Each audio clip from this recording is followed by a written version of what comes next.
Hello, everyone. Thanks a lot for joining us again in part two of step-by-step process of creating a multi-million dollar company. Sanjay, I wanted to ask you, mentorship plays a very critical role in scaling up of a company and also identifying the right set of opportunities. So, what are your thoughts on that? Yeah, it's an important topic. I think mentorship is very important for any organization. A mentor, a proper mentor, the right mentor can, accelerate the journey in a big way. Maybe I would say 10x, if not more. Sometimes, a mentor can help you to even get, funding, which anyway we will talk in detail later on, and market. So I anyway wanted to talk about mentors in terms of when in the for scaling up and other things. But certain important facts about things about mentors. Mentors are very important, and you must reach out to a mentor who you believe is important rather than limiting yourself to access. So my uncle is can be a mentor, or my friend's uncle, or my friend's brother, or my friend's friend. Just because I know them is not necessarily a good mentor. I would always suggest that make a list of who do you want as a mentor, at least 10 odd people. All of them will not be your mentor. Maybe one or two of them will turn mentor or advisor. Understand this, that anything is has to be a win-win. Meaning, if they are giving you something, make sure that they also receive something for that. Startup by definition doesn't have the luxury of a lot of money. So the best thing is if you can actually hire a mentor or a coach or a consultant. But then as a startup, I don't have that kind of money. So I would suggest that give a small equity, very small equity. It could be 0.5%, 1%, whatever you think. And there are certain publishing articles which tell you how much equity to be given. But it's important that you give that equity and lock them up, so they will be with you. I have had experiences wherein when I did the startup, I had a few people who came in as a mentor. We reached out to them and they said that yes, they will be mentors. We also put their name in our PPT, but ultimately it just remained a name in the PPT. Yeah, whenever we reached out to them, they were very warm. They received us, they gave us some ideas, but it was not a proactive, or let's say day-to-day affair where I can reach out and get some advice. And also because there was nothing for them, I was also stopped, meaning somewhere I was also little, what should I say, not very comfortable talking to them on a regular basis. Once in 2 months is good, So always create a list. Yeah, and I understand that your list will be limited with what you know. It's okay. Come out with a few names. Reach out to them upfront. Tell them that, look, we would like to have you in for this. And you can have more than one mentor, by the way. There could be one mentor for technology, and there could be one mentor for market sales, and there could be another mentor for just for product development. And okay. Now, so much okay, I will tell you, is the gap between, let's say, if I want to make an app, and it's a native app or a hybrid app, the codes could vary from a few lakhs to a few crores. You need to decide like which one is good for you at that stage of your company. And you may not have the requisite language knowledge, and even your technology head may also not have that knowledge. There could be one person who can help you in that, but he or she can only help you in that aspect. That person has no understanding of product or no understanding of market. Don't even expect getting mentorship in different areas. Similarly, there could be one person who is damn good in that opening doors just for market, and that person will not be a good mentor for technology or other things. Don't expect that. Very rarely it will happen that you will get one mentor who will give you all the knowledge. And if you have that kind of mentor who gives you all the knowledge, there is another risk that that person will want you to run the company his or her way. So make a list of various people whom you would like to have them as mentor, coach, or whatever consultant. Ultimately, understand it's your idea. If you have conviction, you don't have to, go down on your knees and say, Mr. Mentor, tell me what to do. No. You have a specific thing, ask from a mentor, this is what I want mentorship on. And the best mentorship works over there, where like you first decide who should be your mentor, who likes of who should be your mentor, reach out to a few of them, give them a small stake in the company, and then have a professional relationship with them, rather than having a kind of more emotional than professional relationship. That's what I would say. But mentorship, if you ask me, is very, very important. And anyway, we will talk about scale up at that point of time. I'll just elaborate on this, why it is very important from market development perspective. Makes sense. Thanks, Sanjay. So we hear a lot of buzz about raising funds, the valuation for startups. Yeah. So in your point of view, what is the importance of funds for a startup? Yeah, it's a possibly the most important question. Everybody is there in my mind. Everybody has in their mind, and unfortunately, it is also it goes out as a fad that create a startup, and there are people who will pour in tons of money, and you will become rich overnight. And there are a few success stories, and we believe that that's it. Yeah. So let's say funding is important. Funding is a very important aspect, and at some point of time, funding will be required. If not in the initial stage, at least for the growth stage, when you really want to grow, especially if you want to grow in markets like US and other places, it will be important. It is definitely important.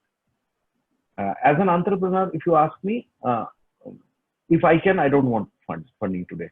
A place where I'm sitting, I don't want to have any funding, because while funding is important, it comes with its own issues, So let me start by saying that funding is important. And when I do a startup, I should not do a startup with an expectation that one day the funds will come and it will bail me out.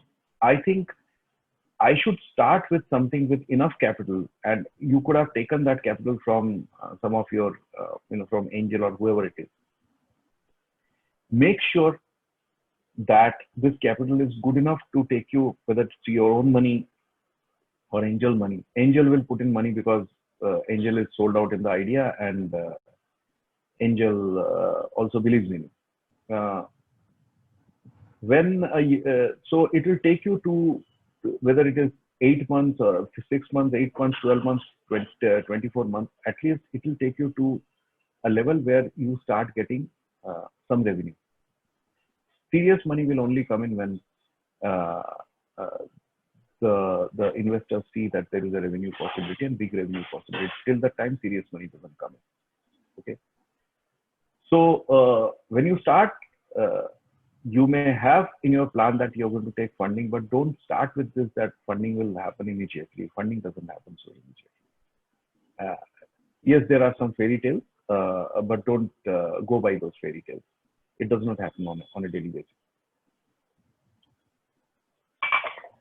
Have enough money to run your company for whether it is 6, 12, or 24 months. Make sure by that time your revenue should have started coming in. This is one goal. Whenever you want the funding to start in India, especially, I would say that you start your activities at least 6 months in advance.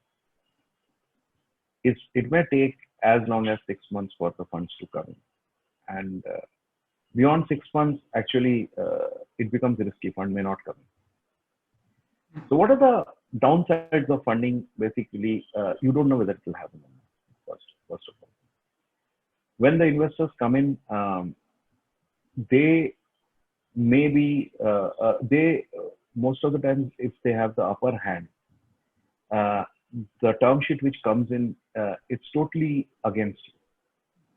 they'll take a big part of your equity. They will put in conditions which will bind you so much that suppose business goes down, they will take away your personal assets. So be be aware of that. Have a good legal hand to check that the agreements are not totally stacked against you. And I'm not going to give the names of those, but there are some good VCs and there are some not so good VCs. You reach out to those VCs who are good, who understand startup, who support startup. We have fortunately we have two VCs in Workzogo. Both the VCs, and you can check, it is available in the public domain, Inventors Capital and Idea Spring, and both are highly supportive VCs. They are dream VCs one would like to have. Axel is another name, which is very good VC. So there are VCs you need to reach out to, those who really support you. So be careful about that. Also, when investors come in, they will expect certain kind of growth. So again, there the VCs play a big role. There are certain VCs who would like to push their own strategy. So I know a company which came out with a novel idea of, in life saving medical, they came out with the ear hospital, small clinics, which actually very high tech clinics for hearing. It supports your ENT hearing. They're doing very well. This company started off from Calcutta. They were doing very well. They were doing actually they had four centers. They got in a VC. The VC came in, and the VC says that, what are we doing? Here is the money, and I want you to start 40 centers all over India. They took the money, they started 40 centers. None of the new centers were profitable. Not only that, the product and the entire concept was not scale-up ready. Today, that company does not exist, by the way. The company is dead. Meaning, post funding, I think they survived for possibly 2 years. Be extremely careful who you are bringing on as your investor. Some of the investors could be highly demanding. Some of the investors want their strategies, their idea to, they take over the company almost, like they push you their idea. And I have had experiences, by the way, in my previous company, Cocozy, when people saw that cash was becoming a little difficult. Some of the investors wanted to run the company on their own, so much so that some investors almost kind of took away the company. They said, we will run it. Of course, it's a different thing. They ran the company to ground within 2 months' time. Now, this is a very important lesson, I would say. Yeah, funding, very sexy, damn good, great. It comes with its own problems. You have to be extremely careful who is the VC you are choosing to work with, and be very careful when you sign any document. Don't take a lot of liability with that. And as much as possible, please don't take funding as much as possible. That will be my suggestion. Other thing is, if you do want to take funding, see if you can do break even on your own, take funding for growth. And even if you can't, at least go for funding when you have a clear sight to break even. A clear sight to break even. Because break even is extremely important, because at break even point, you stop having, concerns of cash running out. The worst thing, 70 to 80% of the startups close down because of cash, want of cash, not because of anything else. Last 10 years, you take all the startups which got closed down. So it's important to reach the break even. So that would be my suggestion. Okay. Then we also talked about mentors. Sometimes, if you know that you need to take funding early before break even, reach out for those kind of mentors who can help you to get fund, help you to get funding. There are there are people, mentors who can help you do that. Number two, don't try to do it on yourself. Whether you have mentor, you don't have mentor, get, whenever you are going out for funding, get a credible IBanker, investment banker. There are very many investment bankers. Choose a good investment banker who understands your product, who understands, who's passionate about you. I know there are certain investment bankers in Bangalore who will first interview more like a investor, and if they are fully kind of satisfied, then only they'll take you on board. But then the chances are also very high, almost close to 80%. If they come on board, 80% chances they will bring funds. So take a good iBanker. There are various iBankers. Reach out to people over there. A mentor can guide you who is a good iBanker who can help you. So that's very important. A mentor can also help you in terms of getting legal advice. Mentor can also help you getting what is the valuation, how the valuation should be done. All those things are very, very important. So mentor is definitely an important thing for that, if you can get someone. So I've covered iBanker, I've covered mentor, I've covered VCs. Who are the VCs? What stage you should go for funding? Yeah. Any other thing you think you want to know about funding? No, I think most of the things are covered. Yeah. I would strongly suggest anyone to, anybody who is looking for funding, to read a book. It's just let me just Google. I'm forgetting the name of the book. Just a second.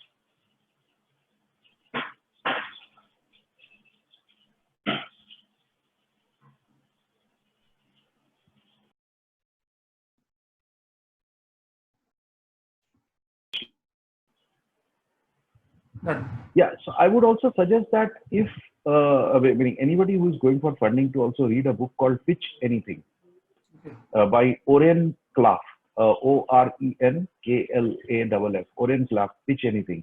I think it's a some $200-300-400 book. It's worth reading. He talks about how to prepare a pitch deck and how to what to do during pitching. It's personally helped me a lot. And they also have, of course, a program called Pitch Perfect. So if somebody is interested, can take a membership. I did take the membership, and it helps. Anything and everything helps. But before taking membership, I would suggest buy that book and read it. That's extremely important. Yeah. Thanks a lot. So moving to the last part of the interview. So many times we have seen, Sanjay, that the startup is doing really good. They have really good team, nice product. They're doing good in terms of revenue also, but they're not able to scale up. Okay. So what are the constraints for that? Like, should they go city by city or segment by segment? So what would you suggest?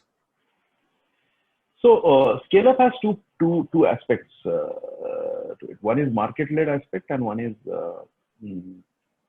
product aspect. Okay, let me first give you my thoughts on the product aspect.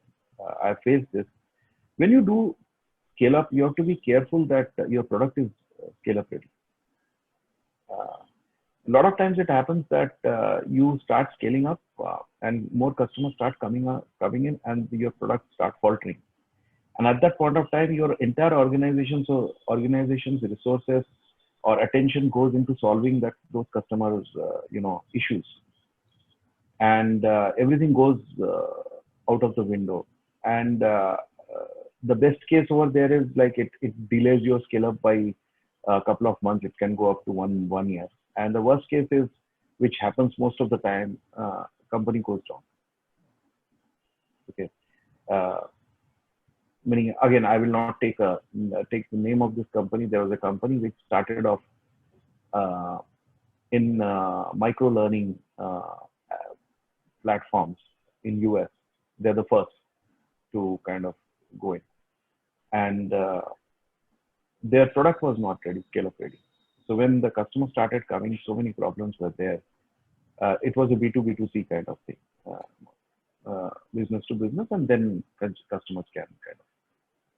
So they were selling to businesses who was making it available to their employees. Employees were accessing it to learn, improve their learning. Right? And so it was a platform wherein like you can get content. Content was not their own. Content was from outside. They could get the content. The organizations can provide content, whatever content they wanted their people to. But it was a beautiful platform. UI UX was not very good. Scaling, it was not scale up ready. They had 6 or 7 large clients. Also built up a revenue stream of around $2 or $3 million. This was in 2013. Customer problems started, and they started dealing with the customer problem. Other companies came in during this time. Mindtickle is one of them. Mindtickle is today, I think, more than $10 million company, possibly 12, 13. I don't know. Definitely more than 10 million. And they receive funding in the range of around $40 million today. That company, although Mindtickle came with scale up model, meaning their product was scale up ready. Their UI UX was very good. Even after entering the market 2 years late, today Mindtickle is $12-13 million company. That particular company is still at 2 or 3 million. Had multiple rounds of management change. I don't even know whether they will ever scale up to the level of Mindtickle, because Mindtickle has now grown. I don't think Mindtickle even considers them as their competitor. So this is an extremely important thing. Is your product scale up ready? Okay. If the product is scale up ready, don't even try. I mean, don't spend $1 in 1 cent in scaling.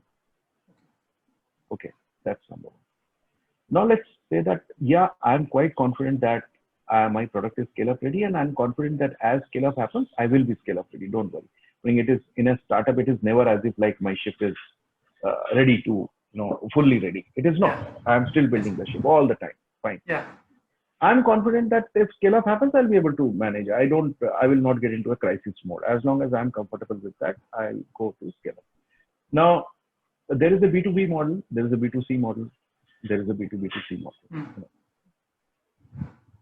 B2B model, mentors come in handy. Actually speaking, for WorkZogo, when we approached US market, we were told that you want to succeed in US market, create an advisory board.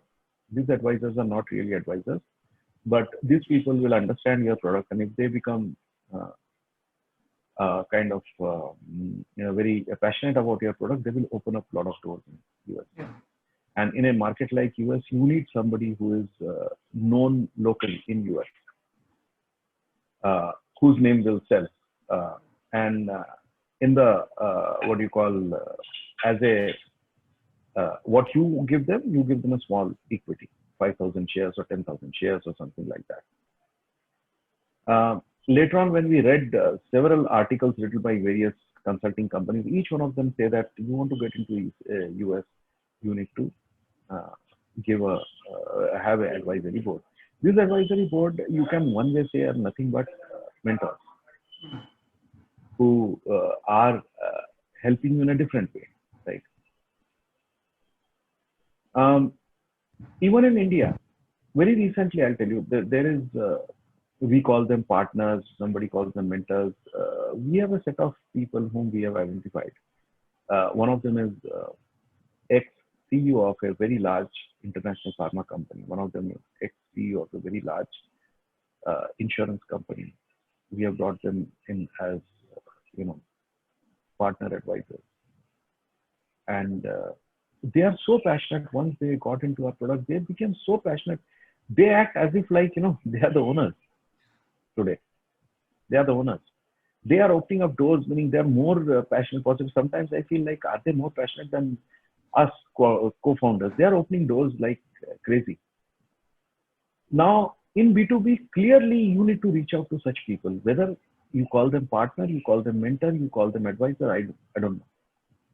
So in a new territory like US, you share equity. In places like India and all, you don't share equity. You share part of your revenue, a small part of your revenue. I will always say that be very careful. Do not take anyone in retainership so easily. There are enough and more people who will say that give me so many dollars and so many rupees or something on a monthly basis or on a project basis. I will open up so much pipeline. I don't believe in that. I do not believe in that. They don't understand your product. They will go with a cookie cutter approach. They'll open up something, and believe me, I have ended up spending more than possibly 50, 60 lakhs, and I've got zero, what you call, revenue out of that. Zero. Whereas, and more than, meaning money is one part. 50, 60 lakhs for a stage that we are in is not a lot of money. It's okay. We can afford that, possibly. If somebody is giving it, because when one business comes in, it will give us more than that. Yeah. At least that much. But the thing is also the time you end up spending. Because a partner who comes in as a revenue share or a equity, they don't come in as a kind of this as I was telling you, as employees who come in as I want this and I want that. That mentality is not there. But people whom you give some kind of returnership, they will ask, okay, you know what, I love to travel to Delhi. Will you give me tickets? What about my stay? What about my phone? I need to give some gifts to someone. What about those gifts? So there is never-ending requirement. They are not really, that they want some fixed revenue coming from. So be careful over there. Personally, I don't suggest to go for that model.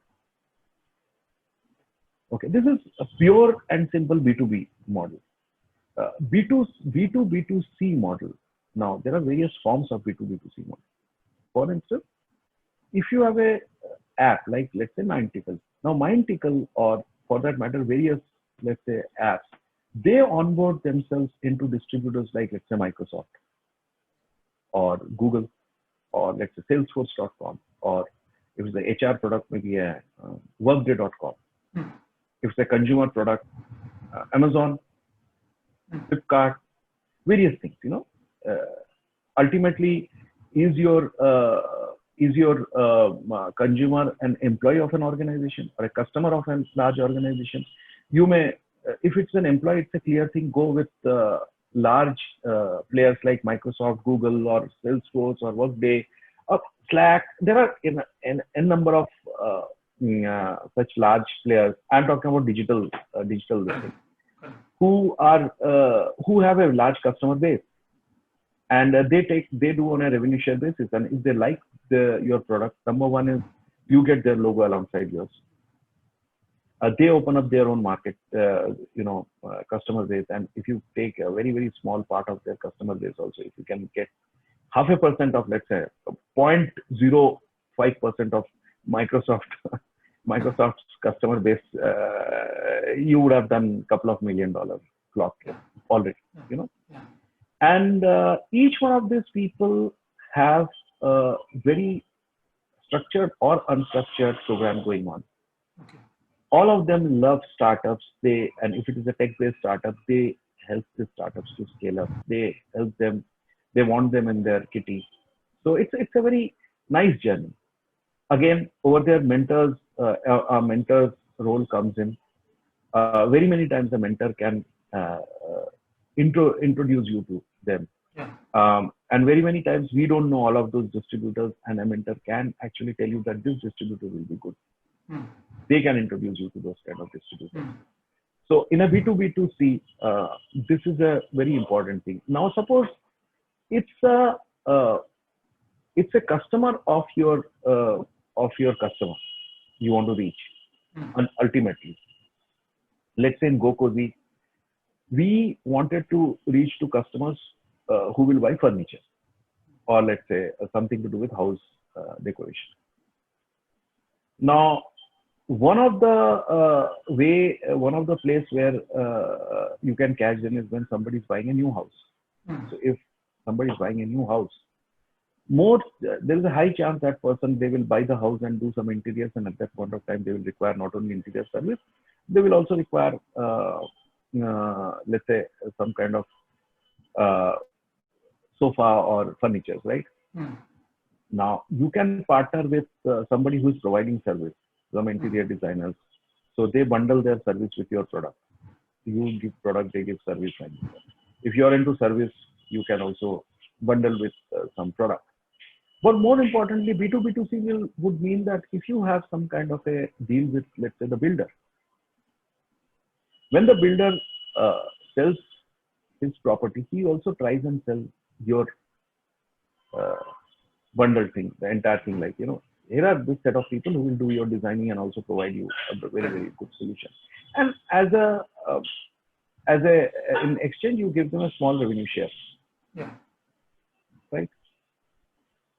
Now, that is called B2B2C. Mm. The other way of B2B2C is when you want to reach out to consumers, you reach out to some distribution channel. Yeah. This is B2B2C. So this is the way B2B2C scale up is done. Always don't try to go on your own. Find out a distributor. And that is why I say that my preferred choice is always B2B2C. And if there are no such distributors, then B2B. A pure B2C, I don't know how to crack it. I mean, if you ask me, Sanjay, tell me how to scale a pure B2C. I don't know. Okay. It requires digital marketing, huge amount of digital marketing. There are gurus in digital marketing who can help you, but my caution will be digital marketing could be very, very expensive. Yeah. So just be very careful about that. So that would be my this thing. So when you said that state by state is that it's all case to case basis. I mean, there is no written rule about anything, how you will go, generic rule about that. I can give you some things like if you are doing some work for SaaS products or let's say enterprise products, good to look at US market. It is an enterprise market. It is a SaaS market.